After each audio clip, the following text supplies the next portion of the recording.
Welcome to Giant Radio, where we're all about big ideas in sales and marketing and eye-popping discussions with successful entrepreneurs. Turn up the volume and settle in.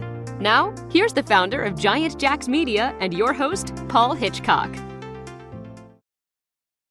All right, it's top of the hour here. We're going to start with our webinar. My name is Paul Hitchcock. I'm the founder and president of Giant Jacks Media, headquartered here in Orange County, California.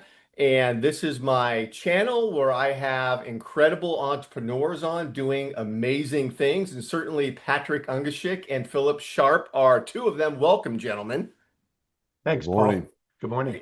Yeah, and this is going to be a great topic. I just want to mention a bit about your backgrounds here. Patrick, you are a speaker, author, CEO of Navix, and have traveled across the country advising business owners on exit and growth.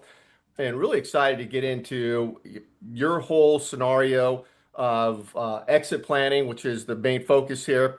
Phil, you and I have known each other for a while, and you've led high-powered teams in a Fortune 500 company, and now you're the founder of your Vistage practice in Little Rock, Arkansas. Right. And the topic of today's webinar is what every CEO needs to know before an exit. Big hot topic with CEOs. Phil, I'm going to start with you. Let's get into it. Paul, thank you for those introductions. I want to say we're excited to be here today with all of you. And I echo your sentiments. We're especially pleased to bring Patrick Ungashick to our session today. As you mentioned, he's a nationally known speaker, author, and expert about the various ways to build value, transferable value, as well as exit a business. So, Patrick, good morning. Hey, Phil. Good morning. Great to see you again. Yes, sir, and you also. So, if you're ready, we'll just jump right in with our first question. Let's do it. All right. So, Patrick, you talk to business owners across the country about how to maximize the value of their companies and the difference between growth and value. Can you talk more about that? Sure. I think that's a great place to start. I think pretty much all or pretty much close to all business owners and other leaders, CEOs, et cetera, appreciate that part of maximizing the value of any organization is to make it bigger, right? Phil, if you had a $50 million plumbing supply business and I had a $5 million plumbing supply business, pretty safe to say in most situations, your business is going to be more valuable than mine. Right. Bigger usually creates more value, but it doesn't stop there. There's another layer to the issue that a lot of business leaders and owners don't fully appreciate. And it's really important to appreciate, especially before you get to an exit event, because growth and value are quite different from one another. So let's change the example, Phil. And let's say you have a $50 million plumbing supply business. Plumbing supply, whatever industry you want to pick. And I have a $50 million plumbing supply business. Yours has hundreds of customers. Mine has 2 customers. In your business, you have a team that runs the company on a day-to-day basis, freeing you up to be strategic. I'm maybe directly involved in day-to-day sales and operations. Maybe I'm the company's #1 salesperson. Right away, if I just stop there, a lot of people would look at these 2 companies that might be the same size and say, wait a minute, I think Phil's business is probably going to be more valuable than Patrick's would be in that example, if that's all that we knew about the 2 companies. The point being is that there are characteristics of a business that on the surface don't have anything to do with growth, meaning they're not going to show up on the income statement, they're not going to show up on the balance sheet, but they will absolutely drive value. And we call those characteristics in organizations transferable value. And I mentioned just a couple of them. I mentioned in that example, I talked about what we call owner independence. Can the company actually execute day-to-day, week-to-week without the owner's direct involvement? A highly owner-independent business is more valuable in almost all situations than a highly owner-dependent business is. Or the other example I threw out was customer concentration. A business that has a diverse presence and a longer list of customers is generally speaking going to be more valuable because it's less risky than a business that has a concentrated customer list. So it's really important. I'm an exit strategist. My company does exit strategy consulting. It's really important if you want to maximize value in an exit event, in addition to making it bigger, you also have to develop these characteristics that drive value separate from growth. But even if you're not thinking about exit, this stuff is important to do just because it creates better businesses, right, Phil? More scalable, Absolutely. more sustainable companies. So I'm intrigued by this term transferable value. Can we unpackage that a little bit? What Yeah. creates transferable value in a company? What a great question. It's a question my organization, Navix Consultants, has been studying for more than 20 years, looking at thousands of exits, including thousands of sales. But there's other ways to exit from a business, right? You could pass it down to the next family generation. You could do an ESOP. So it's not just about selling a business. But transferable value, we've identified 7 of these characteristics that drive value separate apart from growth. And very briefly, they are: how strong is the team at the top of the organization? So do you have a top-notch team? We already mentioned owner independence. A third one is financial clarity. When I look at the company's financial reports and records and forecasts, are they accurate? Are they timely? Are they formatted in a manner consistent with buyer expectations? Manage risks. All companies have risks. There's no such thing as a risk-free business. We mentioned customer concentration just a minute ago. That's one type of risk. So there's risks that are true with all businesses. The question is, has the leadership team really identified and gotten their arms around those risks? That's the fourth one. Fifth is compelling plan. What's the plan for growing the business? Going back to my example, you might have a plumbing supply business that's the same size as my plumbing supply business. But if you and your leadership team have a better plan for how to grow that business than me and my team do, that's going to drive more value in an outcome. And then the final two are: how scalable are the company's systems? Because buyers, future owners want to make it bigger, so they want to know how scalable it is. And then how sustainable is that brand, that company's reputation? So those are the 7 characteristics of transferable value, and they are essential to pay attention to and to develop in order to get a company ready for exit. And then, as we said a minute ago, they make for a better business no matter what. That's a very powerful, thought-provoking list. Um, so tell me a little bit about how does this concept of transferable value tie into what your company does, which is help business owners plan for and achieve successful exits? Great question. Thank you. One of the things that we do with our clients, and I'll come back to this in a moment, but you undoubtedly do it in the frame of the Vistage value proposition in CEO peer-to-peer groups. So what we're doing on the consulting side, working with one business owner, one company at a time, all across the US and Canada, is we're helping our clients evaluate the company's readiness for an exit event, which includes evaluating the company's transferable value. And with the time available, because does the owner want to exit 6 months from now or 6 years from now? That makes a big difference. But with the time available, what can we do in order to improve the company's transferable value where there's a need to do so? And that's a lot of our consulting and our work that we do for small to mid-market size companies. But I know that because you and I have worked together, and I've had the pleasure of being with you and your Vistage group members. I mean, that's a lot of what Vistage does, right? Vistage brings 12, Right. 15, 18 CEOs together, many of whom are business owners. And what do you guys do in a wonderful Vistage group? You talk about how to strengthen your leadership team. You talk about how to build organizations that are highly owner independent. We talked about that briefly. You talk about how to make your companies grow faster and more scalable and more sustainable. So there's this great crossover between what we do and certainly what you do as a Vistage chair and as an executive coach. Yeah. You know, I when I think about exiting businesses, and I know many probably in our audience also have a tendency to think in terms of exiting a business that maybe you're a little more mature or older in owning your business, but opportunity comes at different times to different people in their life's journey. And so, what advice do you give to younger business owners that may be I, facing an opportunity for an early exit? And how do they position themselves for optimizing the outcome in this early exit scenario? Yeah, another fascinating question and a relevant one, because we looked back. So here we're recording this in the spring of 2026. Mhm. We looked back in my organization, our team and I, last year, and we looked back over our client engagements over the previous couple of years, our clients specifically who sold their company to an outside buyer as their exit strategy, which is the Mhm. majority of our client engagements. And we estimated that about 50% of our clients who exited by way of an outside sale sold not because the owner or the owners, if there's multiple owners, woke up one day and said, hey, we've been executing against this carefully choreographed plan. We've been counting down on this well-organized and thought out timeline. We started out planning our exit 5 years ago, and here we are, we're a few months away, and it's time to sell. I mean, that doesn't happen anymore. What happens is a lot of business owners of all ages are seeing a UFO. And what I mean by seeing a UFO, Phil, is they are encountering an unexpected, flattering offer, a Yes. UFO. I mean, you got a lot of business owners who are watching this webinar, and their email inbox and their voicemail inbox is full of people going, hey, Phil, I'd like to talk to you about your company. We represent a buyer. We have an interest, blah, blah, blah. So business owners of all ages are seeing UFOs on a pretty regular basis.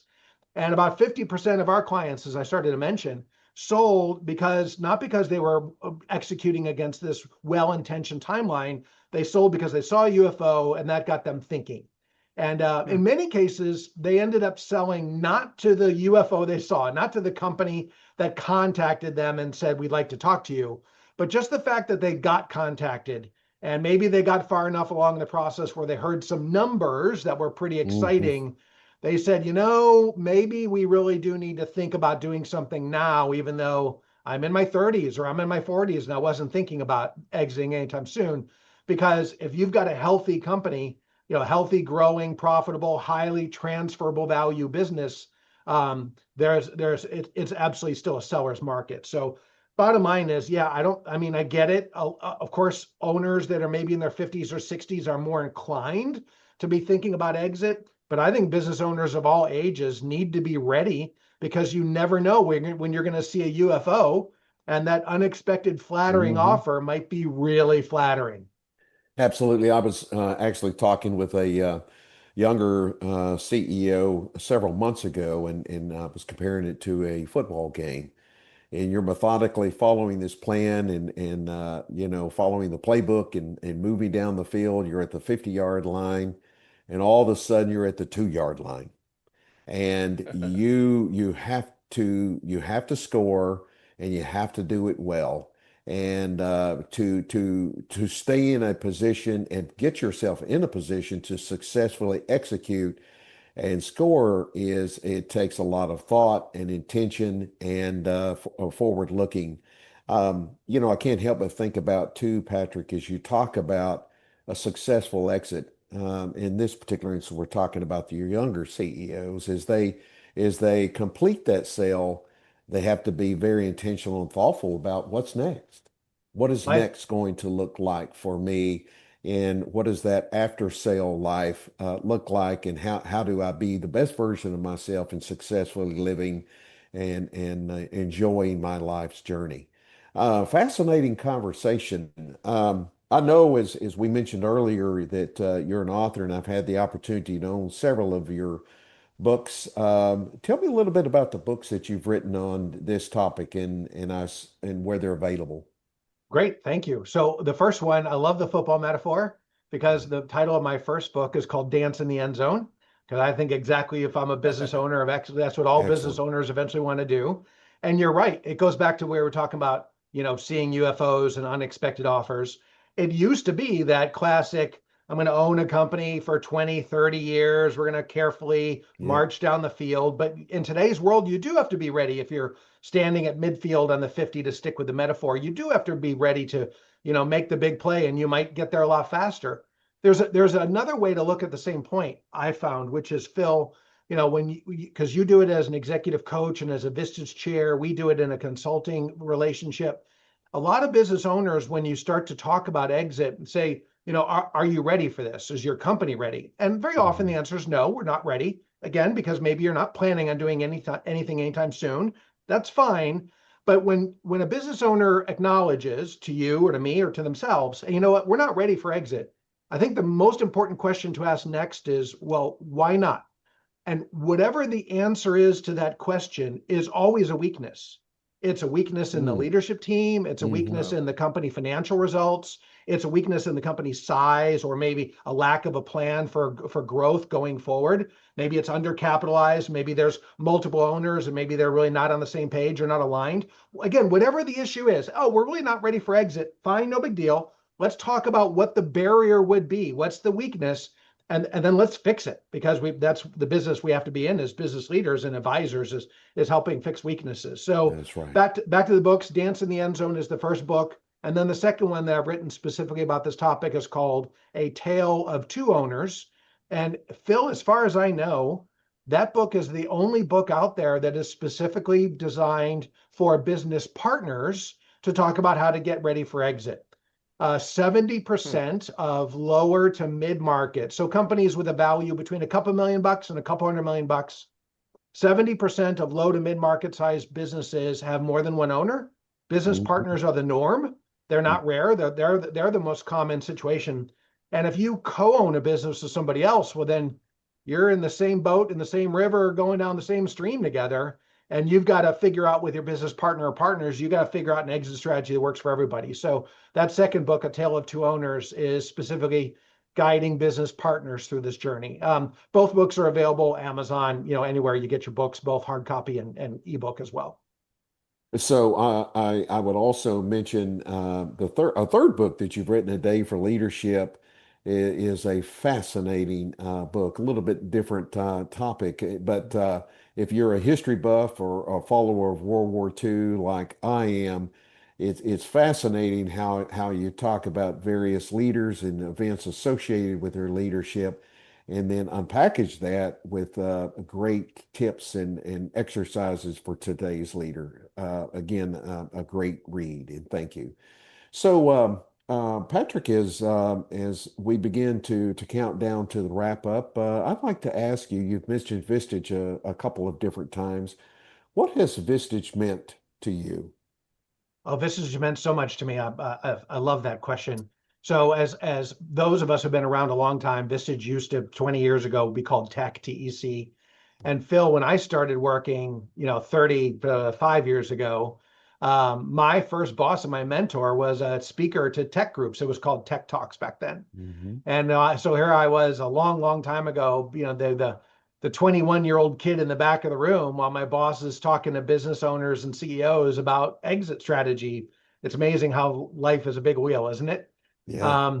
Fast forward to my mid-30s, at the time, I had moved on and taken a different position. And I eventually had co-founded a business with my father. I had the pleasure of working with my dad for about 15 years. That's awesome. And I was in my mid-30s, and he and I started to have conversation around succession planning. And even though I was in my mid-30s, I didn't really know what I wanted to be when I would grow up. And this is in Atlanta, and I was walking into our office building, which was a 20-story office building at the time.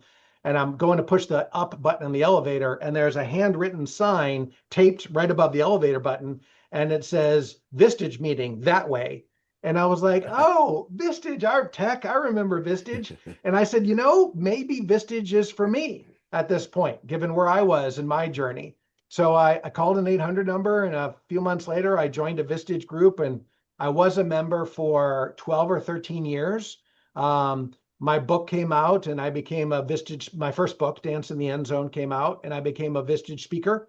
As you know, one of the value propositions of Vistage is in your group, you get 6 or 8 speakers who come in for a half a day over the course of a year and do deep dives on topics like getting ready for exit and all kinds of other fantastic and really fascinating learning exercises and opportunities.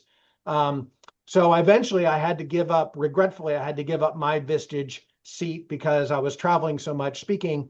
But I got to pass my seat in my Vistage group to my longtime business partner, who's now CEO of our companies. I've since stepped up to the chairman role. And I've had multiple people from our company's leadership team involved in Vistage groups. So my professional roots and my company's involvement in Vistage goes long and deep, and it transformed my thinking. It transformed me as a person. It transformed me as a speaker and an author and as a consultant. I wouldn't have half, maybe even far less than half of the success that I've been pleased enough to enjoy in my career if it wasn't for Vistage.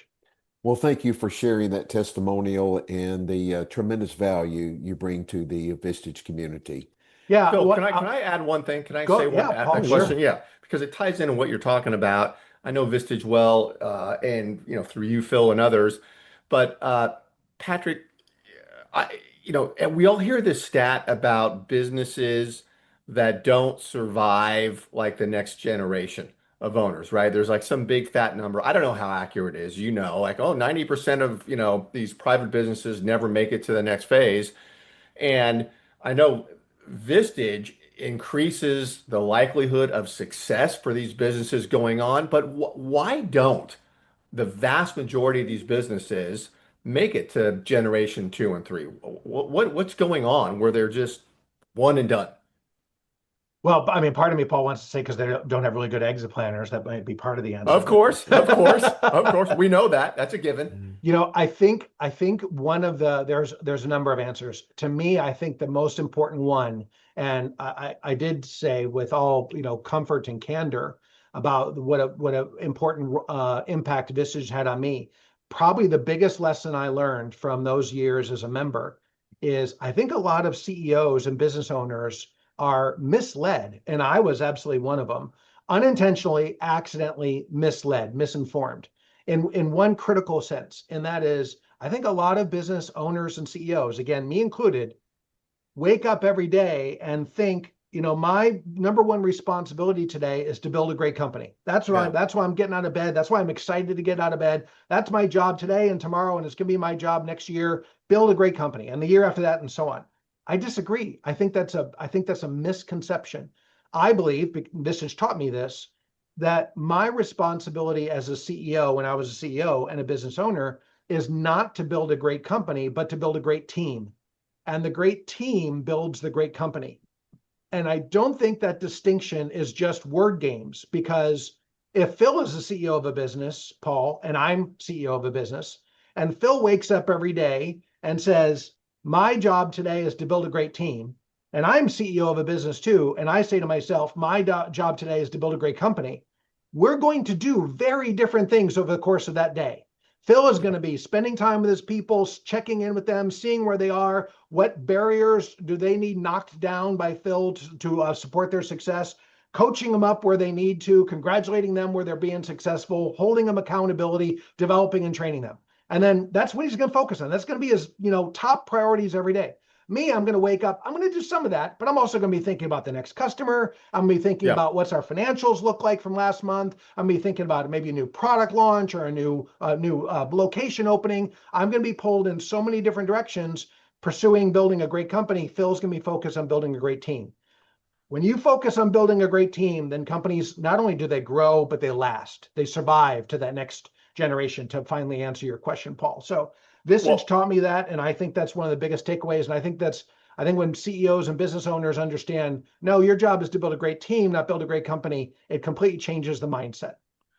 Do you get involved, Patrick? If you don't mind, Phil, I'm going to follow that on. Do you get Sure. involved with key employee retention, right? Because obviously you have these good executives, and we know people are floating around getting offers, and a big deal can be incentivizing these executives to stay, with phantom stock plans or however you do it. Do you get involved in that piece of it too? Because that's part Yes. of building a great management team, is making sure they're there, correct? Yeah, that's a core area of focus of us at our company at Navix Consultants, because exactly as you point out, when companies go through an exit event, whether it's a sale or passing down to the next family generation, or just an internal transition from the existing shareholders to the up and coming next generation of owners inside the company, in all of those scenarios, holding on to the top talent is of paramount importance. Yeah. So yeah, in most of our, absolutely the majority, most of our engagements, we're having to do some type of focused effort on how to reward, say thank you,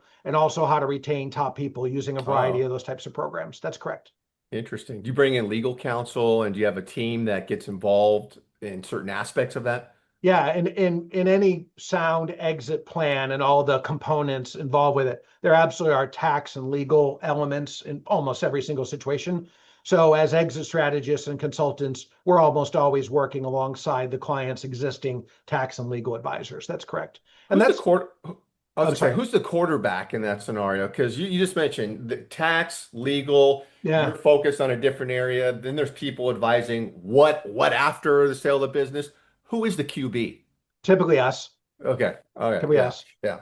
Yeah. And that's, I was just going to, comment again, Phil, I don't know specifically about your current Vistage groups that you're chairing, but that's another big reason why Vistage is so powerful, because you have all these multidisciplinary experts in the room. Most Vistage groups, besides having owner operators of manufacturing businesses and distribution businesses and health and staffing businesses, usually there's a really great law firm in the room and a really great accounting Right. firm in the room. So Yeah. you have Right. tap into all these different disciplines as well. Hmm. Hmm. Do you find that, Phil, in your groups as people are growing their Absolutely. business? Yes. Yeah. Is that We are actually very, happening? Yeah. yeah, we're very intentional. Just as you talk about building as a CEO, a great leadership team, we too are very intentional in building a great CEO owner team. So we are looking for people that will own the chair and bring tremendous value in addition to, of course, getting tremendous value. Yeah. And this also ties back into Phil, you were asking about if I'm a younger CEO or business owner, and Hmm. and again, in many situations that means exit is not on the top of my mind unless I see a UFO. But building a high performing team is not something that gets done in 6 to 12 months time. Yeah. A lot of our exit consulting work with that business owner who maybe is in their 50s or 60s, a lot of our work is, to be very blunt about it, is triage, is damage control. Well, gee, Bob or Mary, your team has a couple holes in it, and what you want to sell the business and you want to get a great price, but we have a couple holes in the leadership team. Again, maybe the team is not as independent of you as we want them to be. Maybe Bob, this is a fictitious Bob, right? Bob, you're still the chief sales officer, and you're planning on selling and walking out the door. That would create a hole in the team. So a lot of our consulting work and exit strategy is helping clients who don't have a lot of time left between today and when they ideally want to exit, figure out how can we strengthen the team they got with the time that's available. Well, if I am a little bit of a younger business owner leader, and therefore I do anticipate that I have a lot more years between now and when I do want an exit or succession event, that's fantastic. Use that time to build up a great team, because as we all know, building a leadership team can take years. I mean, you're never done, but just getting the right people in the right seats and the right bus going in the right direction, that alone typically takes years. Yeah. And I want to ask a couple closing questions for each of you here as we kind of hit the wall here. Is first of all, Patrick, uh, are there indicators when an owner should be alerted to the fact that they need to get with an exit planner? Like, what is going on at the company where they say, okay, I need to talk to someone like you, and then how does that discussion start with you? Yes. So the two main reasons why our phone rings, or we hear from business owners, or people like Phil maybe give us a call and say, I've got a Vistage member you need to speak to. The two most common situations are the business owner, or again, it can be an ownership team, multiple owners, partners, have on their own have reached a point where they're looking around going, we don't really have an exit plan. And this is Oh, kind of a big deal for us, because very commonly the majority of my personal net worth is tied up in my business, and I don't want to die at my desk. So I need a plan for how not only am I going to get a financial win at exit, but how I make sure I leave the company in good hands, and I exit on my own terms. So lots of times it's just the business owner waking up one day, or the yeah. owners waking up one day looking around going, we need a plan, and we don't have one that's that I feel is really fleshed out.